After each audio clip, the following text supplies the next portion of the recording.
Kuna wanangu kwenye maisha tupunguze tamaa. Kwa sababu gani? Just imagine kila siku namuomba Mwenyezi Mungu kwamba Mungu, na kuomba unibariki nipate hata milioni 10 tu. Nikipata milioni 10, nitachukua 6, hii hapa nitajenga. 4, nitatafuta kabiashara nizungushie, kawe kananiingizia 1 2 3, nisipate shida kuhusu masuala ya kula. Mwenyezi Mungu anajibu ombi lako kwa wakati. Anakupa zile milioni 10 mwanangu. Sasa baada ufanye kitu ambacho ulikuwa umekipigia malengo, kanatokea kajaribu fulani hivi, unakutana na kagari kakali kanauzwa milioni 8 wewe mwanangu. Unasema wewe, naanza kuvimba na milioni 8 mwanangu, ndinga kali nini, nashusha vioo safi kabisa. Unachukua milioni 8, unalipia gari, unabaki na milioni 2.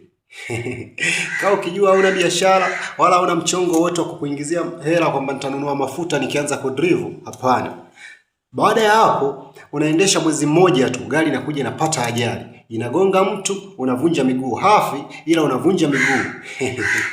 Unapeleka hospitalini, unauguza, unauza na kagari na hasara juu, unauza na mashamba ulionayo, kila kitu unauza, unarudi kwenye umaskini. Kwa hiyo kwenye maisha tujifunze kuishi katika malengo, halafu tamaa tupunguze.